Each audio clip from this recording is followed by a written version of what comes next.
Welcome, welcome. My name is Andy Audate. I'm a 22-year-old published author, a serial entrepreneur, and motivational speaker. Here to my left, I have Charlie Cina. Welcome to the show, Charlie.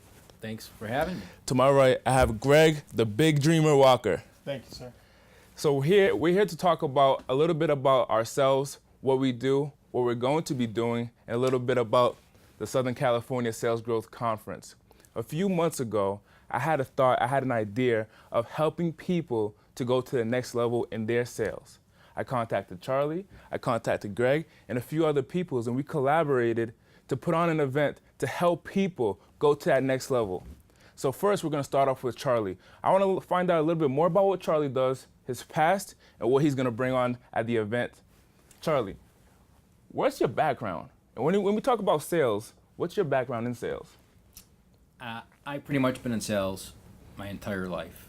I mean, since I was a kid, grew up in Buffalo, New York, and probably, 8, 9, started, doing odd jobs in the neighborhood for neighbors, had a paper route, then I had multiple paper routes, and, you name it, I did it. Shoveled snow. Christmas time, 13 years old, I asked my parents for a snowblower so I can go and get contracts at the neighbors and generate income. So I've always been in sales. I love sales. I love the engagement. And honestly, I love the hunt. If I'm not selling or I'm not talking or I'm not promoting, whatever it is that I'm doing, a product or service, I actually get anxiety. Well, when you're talking about that you went out to shovel snow, we're in Nevada. When Greg and I were traveling here, it was 103 degrees outside. Where were you? I was in Buffalo, New York. I left there when I was 19, 20 years old to come here to Las Vegas and pursue a career in hotel restaurant management. I had scholarships from a junior college, Erie Community College back east, for hotel restaurant management. I graduated from junior college, and the Buffalo Hotel Motel Association, Statler Foundation, gave me some scholarships to come to Vegas and finish up at UNLV. And coincidentally, while I was working my way through school, when I arrived in Vegas, I got into a sales position. One thing led to the other, and I never got into the hospitality industry. So I've been in sales all my life. I've owned my own companies, started with nothing, knocking doors and built them into something. And then for the past, 5 years, I've been VP of sales for LightSpeedVT. So Google defines a sale as the exchange of a commodity. What would you define sales as? Well, it's the exchange of a commodity. It's the exchange for any, good or goods and or services. It's an exchange, for lack of a term, a like and kind value. Gotcha. Right. Okay. So value can be subject to interpretation, right? It gets into the whole supply and demand thing. But yeah, it's an exchange. So when we look back at what you do here at Lightspeed, for the viewers that don't know what Lightspeed is, can you just tell them a little bit about Lightspeed? Yeah, we have a virtual interactive training platform, and we represent and have clients where we take them offline, right, from their live events or books, and we put them online with our virtual interactive software and teach them how to monetize. So we have clients, like Tony Robbins, Les Brown, Zig Ziglar. Unfortunately, is now passed, but we have his content virtualized, and his business still carries on. His son runs that business. They still deliver the content. Eric Thomas, correct? Eric Thomas is our client. ET. So anybody that has to deliver any type of content, video content, we can deliver audio, and they want to monetize, and or it could be a large corporation that needs to scalably, train or teach their people. Like I have a lot of direct sales companies like Janess, Nurium, OmniLife. Anybody that needs to scalably train from any laptop, desktop, mobile device, now they can log in, get 100% of the correct information, or you can log in with Les Brown University and now have all of Les's content, in your hand at the tip of your fingers. So what is your role at Lightspeed? I'm vice president of sales. And what does that consist of? That consists of making sure that revenue is being generated on a daily basis. I love it. So do you have people under you as part of your staff to make that happen? Yeah, we have 4 people here. We have a satellite office in Wichita, Kansas. We've got a couple guys out of Florida that work independently. So we are always driving revenue. That's the key. And just as important as acquiring customer acquisitions, we help our customers drive revenue and give them marketing strategies so they're selling their content. And obviously, the people that we have, I mean, there's a lot of people that are passionate about, teaching people how to lead, teaching people how to speak. So we have a real passion to make sure not only are we generating revenue as a company and are profitable, but in the interim, we're helping people, help their people. Great. And now with Greg here, with Greg Walker, Greg the Big Dream Walker, the author of this book, Dream to Grow Rich, right? A question for you, Greg. What inspired you first and foremost to write this book that we have here in front of us? Well, I never wanted to write a book. I kind of hid my story for years. I've been in the largest fast food franchise in the world for 33 years. I was the dumb kid, one of 15, never wanted to work for anybody. People told me, do not get in a franchise in 1984. They would not recognize this thing called Subway. It's a flash. It won't be around. So I got it, started telling my story, and I joined Toastmasters 2 years ago. My story got out. It was Les Brown that says, his mentor, Mike Williams, who lives in Columbus, says, you need to write a book, young man. I said, I have nothing to say. He says, you have 10 books in your life. So that's what inspired me. And then Les Brown asked me if he could write the foreword to it. My friend Jim Clemens, Phil Jackson, Jim Clemens, both coach Michael Jordan and Kobe Bryant. They have 2 men that has 10 NBA rings. He wanted to write something for in the book. So I wanted to write this book to help someone. Someone asked, when does a man or woman die? I believe it's when their dreams die. I was called a big dreamer because I had big dreams, being the only one to ever make it out of the 9th grade. My father had 18 brothers and sisters. My mother had 14. I had 14. I'm the only one to ever get past the 9th grade. I was asked to drop out of high school my very first day, but because of a very loving teacher who saved me, she taught me that I'm more than what my circumstances are. So this book right here, I want people to look at this book, throw away the excuses, and stop saying, I don't have the time, I don't have the money, I don't have the look, I don't wear suits, but I'm representing Ohio, Kentucky, West Virginia for the World Championship of Public Speaking next week in Canada. I tell people I retired 12 years ago, my wife and I, age 39. I don't have the look of you guys, but my tribe, my people aren't like that. When I go into my offices and I go to hire CPAs or financial advisors, they wear suits. I don't wear suits. This is me. So this book is to tell people to be who you are. And on social media now, 2017, listen, Mark Zuckerberg does not wear a suit. If you have to wear a suit, if Charlie feels great in a suit, you look fly, you look sweet in a suit. Thank you. That's not you. Eric Thomas and I talked before. We both don't wear suits. This is who we are. Yes, Les Brown tries to get me to take the hat off and put a suit on, but he's 72. This is me. So this book is to inspire people to go past the excuses, to stop whining, stop bitching, as Brad Lee would say, and just have a dream. If you have a daily grind, just like your uncle who's a plumber, your dad who's a construction worker, and you have that side hustle at night on your days off when your kids are kicking a soccer ball, this book will take you from where you are to where you want to go. There's no fluff in it. I tell people all the time, when you whine about life, shut up.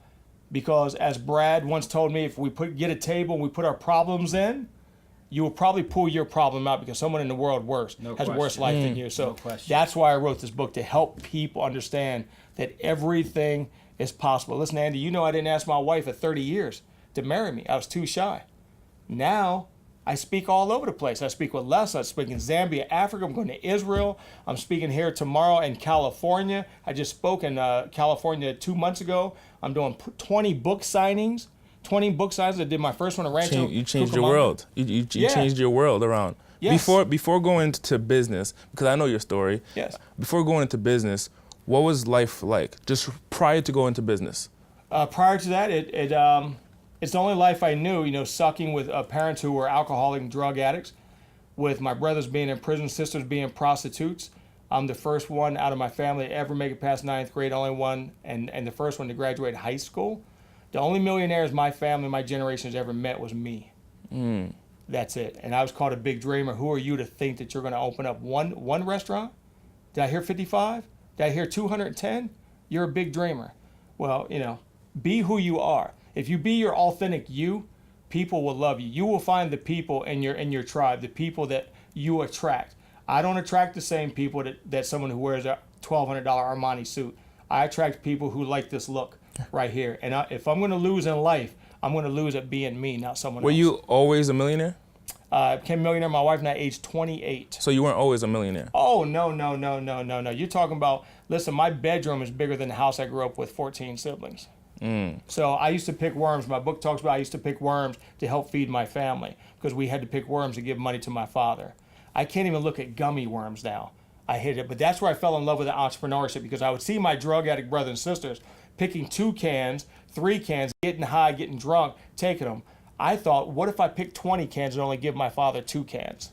Now, I thought I was being wrong by that. Now I know I was just being a business person. I was surviving. So that's why I fell in love. If I can sell something, I always thought this: how can I make 50 cents and turn it into $1.50? How can I get $1.50 and turn it into $4.50? So that's the same way I look at life now. I told you, I'm teaching people how they can make $1 million by selling 100 books. What did I say? People say, how are you going to make $1 million? You sell 100, in Ohio there's 1,800 schools. If you sell 500 schools 100 books, that's 50,000 books. 50,000 times $20 is 1 million. So all you got to do is find 500 organizations, 500 colleges, 500 schools in the world.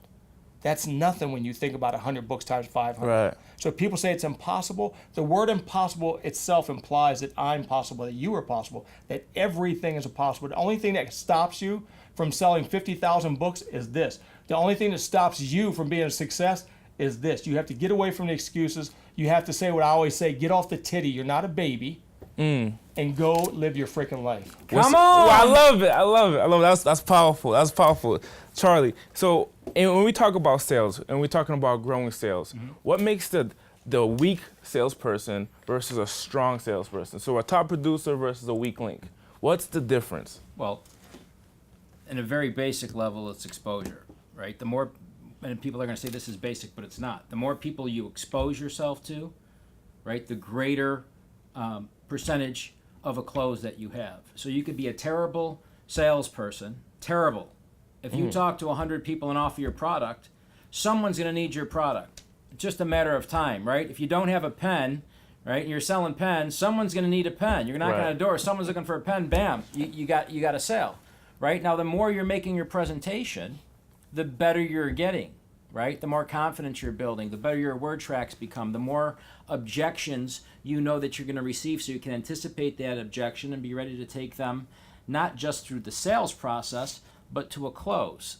Because we're not looking just to sell, right? Selling is the actual presentation. You're looking, to your point, when you said what's a sale, it's an exchange of, right? You're looking for that exchange. That's when the close comes into play, and money or services or barter or whatever it is taking place. So my whole thing is, how do you expose and how do you close? Expose and close. So okay. say expose. Expose. Say close. Close. Oh, dude, I watched But- you but- speak. but- Hey, but it's- I watched this guy speak the other day. I don't know if you caught it. He had the whole audience going bam, bam. Right. I'm on point. But that's it. It's exposing and closing. So it's sheer numbers. The more you do it, the better you get. The more you do it, the higher your closing percentage. But this is one of the challenges, though, and Greg, I would like you to speak on this as well, right after Charlie does. This is one of the challenges for entrepreneurs who are starting off. It's scary, man. This is something that's brand new. How do I get out? I'm not talking about me personally, but there's also a group of us who are like, how do we get out in front of people and expose ourselves when it's nerve-wracking? Listen, you have to make a decision. I had this conversation with my going on 16-year-old son last night, right? He said, I get home from school, I'm bored, there's nothing to do. I said, then dude, you need to lead. Then you need to make a decision. Then at 1:15, go talk to one of the teachers and ask them to open up the gym and start. Like, take the lead. When people say that they're scared, your pain just hadn't gotten to the level, right, where you're that scared enough, all right, or there's that much pain by your fear where you're willing to overcome it, right? If you break your arm and you're in pain, eventually you're going to get up and take yourself to the emergency room, correct? Yes. Right? So people can say, oh, I fear, I don't like doctors, I don't like to go to hospitals. It's all the same game. So you have to overcome your fears. We all have them, right? Every single person has some type of of fear or something that they don't like to do. And that's the other thing I told my son last night. He said, well, I don't like this class. Or, dude, it's life, right? And I told him straight up, I don't, geometry. What's geometry going to teach me? Probably nothing, son. I never made a dime from geometry. Right. But it's necessary. That's It's you have to go through it in order to get your end game. He wants to be a dentist. He's in a magnet school, and I said, you need to go through it. So how does that pertain to sales? It's marketing and sales. You often hear the term sales and marketing. It's not sales and marketing. It's marketing. It's sales. My verbiage is exposure and closure. Expose and close. So when I came here, I had zero accounts, right? I sat in with Brad.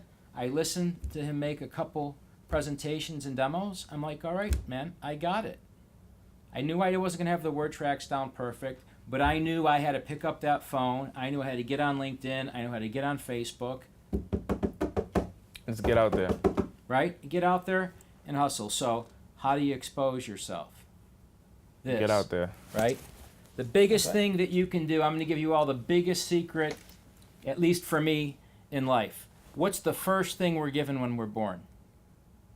Breath. Other than breath. What are your parents, the first thing your parents give you? A kiss. You're good. Smile. A name. Oh, a name. Right? A name. Well, not me. Well, it depends. It depends. I went 6 months without a name. Well, then we'll call you No Name. But No. you did good.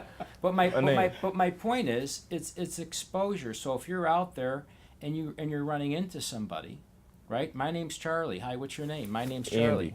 Andy. Boom. Right? Now you got a friend. Now your name is your brand. How you wrap your package is how you expose yourself. Words trigger pictures, which trigger emotions. So when you say Charlie Cina, maybe you see this. When you see Greg, maybe you see that. When you see Andy, right? Just like now, exposure. How many hours did you take to come and have this meeting with me? 4 hours. 4 hours. He calls me up. He goes, "Hey man, I'm gonna be in Vegas. Can I stop by and see you?"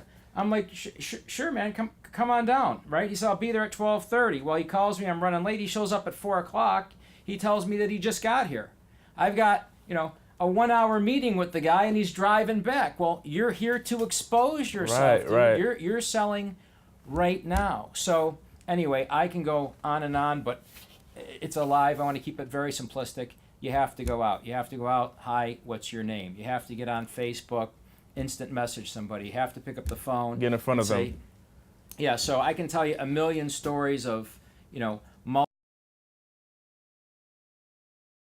sometimes I just get in my car, knock a door, walk in, ignore the no soliciting sign, press the button, and I walk in and I say, "Hi, my name's Charlie. What's your name?" Well, Here's why I'm here. Ironically, the live that you saw yesterday of me speaking to a Keller Williams group, that's how I got the account. I walked in. You must have had a good mentor. Hey, brother, I love it. Yeah, very true, very true. I heard of a story of him going to John Taffer's office, just walking in and making it happen. And I saw that video. This was before I even met Charlie. I just heard the story and I was like, that's what I need to do. I need to do that. So I walked into Keller Williams, talked to the receptionist. "Hi, I'm here to see the broker." He doesn't take people walking in. You got to set an appointment. Well, I need to see him. I drove all the way 40 minutes to get here. I need to see him today. Here's his car. Here's his information. His door is closed. I'm sorry, can't walk in. I said, okay. I left, picked up my phone, sent him a text. "Hey, look, I drove 40 minutes to see you. Can you give me 6 minutes on your calendar today?" Didn't give me any attention. I said, "All right, man, I'm gonna call you tomorrow." Sent him an email that night. Next day, gave him a call. He recognized my number, picks up. "Tell me a little bit about yourself, man." "I'm Andy Audate. I'm a 22-year motivational speaker. I wrote an international book called No More Average. I'm looking to motivate your team. Will you give me an opportunity?" Sure, because you're creating urgency, dude. People that are busy aren't going to let you interfere with their life because of it's one phone call, right? It has to be multiple phone calls. Again, whether it's a knock on a door like you did, or a text, or an email, or a video, or whatever the case. But there's might be. there's a level of topsy-turvy between being annoying and being persistent. Where does that level cut off at? Again, that's subject to interpretation and the comfort level and how bad you want it. how bad do you want the deal? If you don't have the deal anyway, and I call Greg the 100th time and I piss him off, I didn't have the deal anyway. So what's the difference? There is no difference. Right? You So would he's have either lost gonna- it anyway. Right, but if I get in front of him and I show him the product or service that could potentially solve his problem, that shift immediately happens. He can go Gotcha. from being angry and pissed off to like, hey, wait a minute, I need that. And I can tell you numerous deals, numerous demos, other products or services that I've sold in my lifetime where you think you're being a pain, but you're just being persistent. People don't know what they don't know. Until you get in front of Just them. like with the John Taffer story. I don't know if you guys know who John Taffer is. Bar Rescue. I went in. He wasn't in. His vice president came out. I said, you need to give me 2 minutes. Well, I only work by appointment. I said, well, I'm here now. Give me 2 minutes. If you don't like what I have to say, kick me out. I showed her the Lightspeed demo. She was like, John needs to see this. So it went from a no, no, no, no, no to, oh my God, John needs to see this. 48 hours. I'm in the guy's conference room and we're working a deal. Right on. Greg, so Charlie has his own view on entrepreneurship, and you have a different story on entrepreneurship, because entrepreneurship for everyone is not the same. For you, in your beginning, in your startup, when you were sleeping in your subway, what was the experience like, and how did you overcome the battles and the demons that you had to fight? Well, I had a great mentor when I was young, a guy who worked for a guy who drove a white Cadillac around with a white suit and a white beard. He was a dishwasher for him and worked on being a manager, district manager.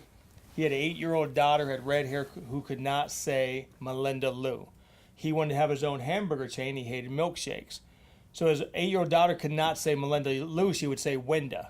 Well, they couldn't name their hamburger chain Wenda, so they named it Wendy's. That guy was Dave Thomas, who I met him because my teacher who saved me introduced me to him. So he always taught me.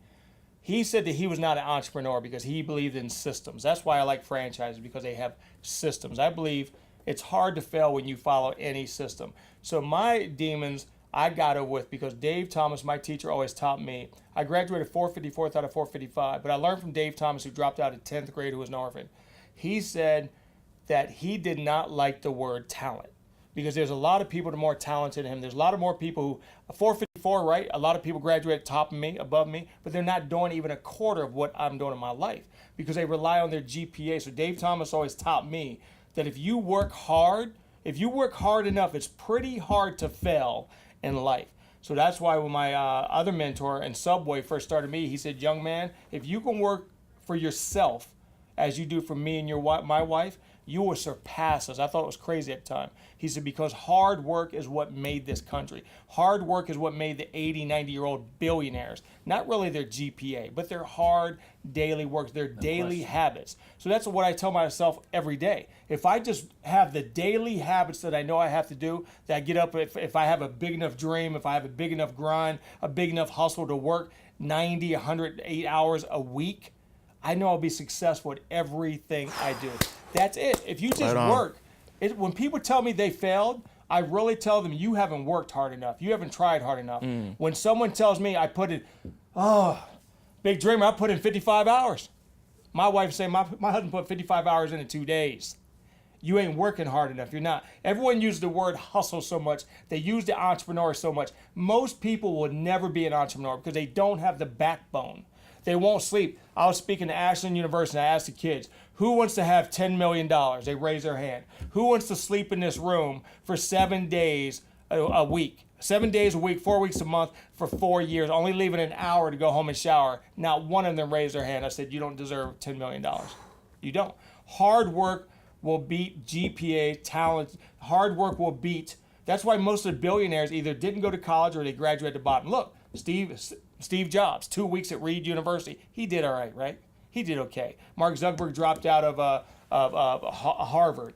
Dave Thomas dropped out at 10th grade. So I'm not saying I don't demean education. I'm just saying you don't need education if you want to be an entrepreneur. If you want to be an entrepreneur, go work for someone who started a pizza shop. Go help someone who started a laundry business, because you will learn more of that. Because I always believe my baby went to college, she's educated. How can a college professor who makes $69,000 a year tell my baby girl who grew up with a black card in their crib how to make $1 million? It's not going to happen. But the guy who owns 3 Chinese places, who dropped out of the 7th grade in Taiwan, he can teach her how to become a millionaire. You made a strong point in there, and that's really why when I graduated high school, I went to college for 2 semesters and realized that college was for me. I need to go learn from an entrepreneur who was already doing it.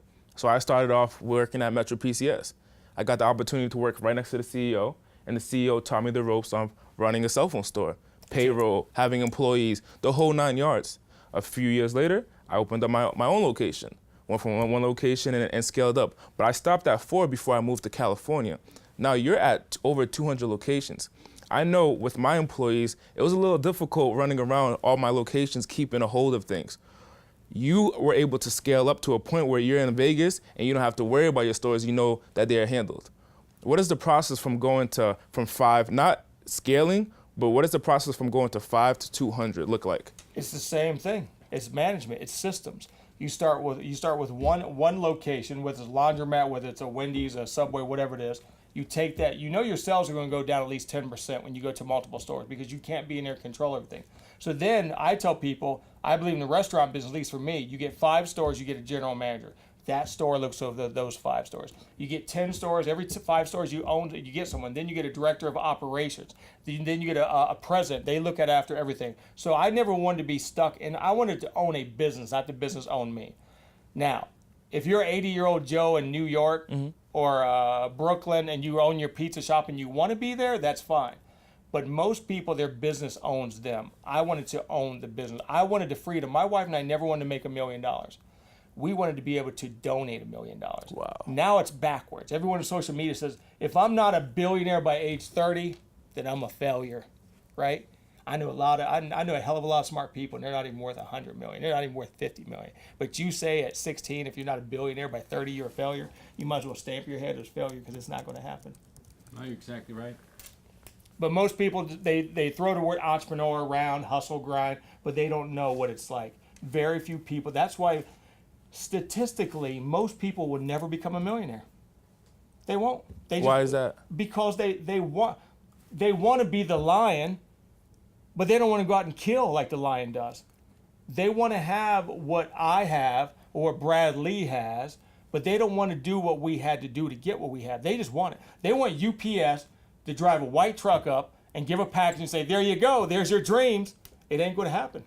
Gotcha. You got to get out there and you got to sweat. When people ask me what's it like to be an entrepreneur, my wife will not go on any video, but she'll speak behind it. She'll say, what's it like to be an entrepreneur? Sitting in your 1983 Chevy Chevette crying because you don't have money to buy diapers for your daughter. You don't have enough money to meet rent. You can't pay your electric bill. You're short on payroll. And people say, no, I don't want to talk about that. I want to talk about the Lamborghinis. I want to talk about the Subway Lamborghinis. Well, that's 30 years later. They don't want that. They want to skip it. Everyone right now. Well, that's because it's not taught in schools. That's because it's not. It's not taught through the education system. And that's something that right. I've seen in my age group, in my generation, is that when we go through Facebook, we go through Instagram, and we see the words entrepreneur in the feed, we see cars, we see women, we see houses, and we see this lifestyle that we want to emulate. But the problem is there's a gap between where we are now and how we're going to get there. Charlie, can you speak? Your life wasn't always this way. Can you speak on the hard times that you actually had to go through to get here to this point? Well, I mean, even my last 5 years here, I started at 0. You know, now I have 105 accounts.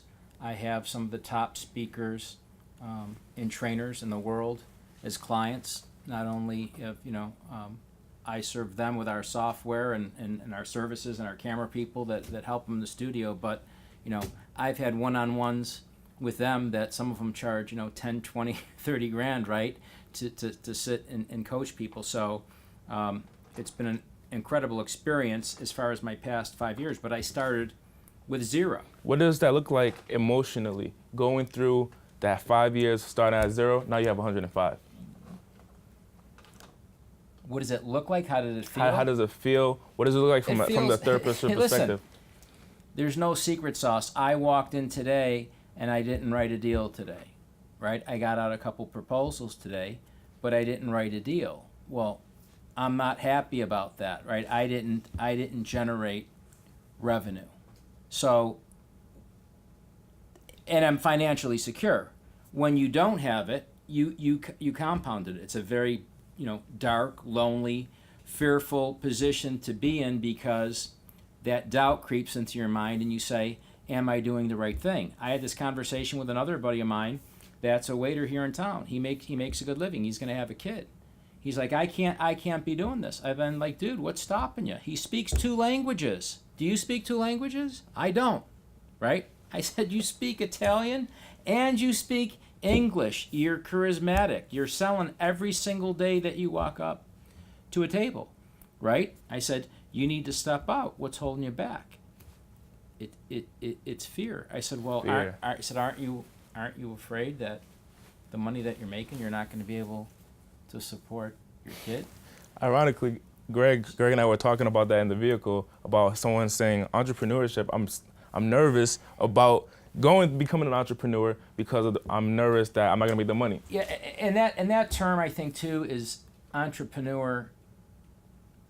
And don't take this out of context, everybody. It's kind of a broad term that's used. Right? Now it is. If you're walking in to a sales position, right, where you're working commission only, or you're working on a small draw plus commission or a small salary plus commission, I mean, I would venture to say that you have an entrepreneurial mentality.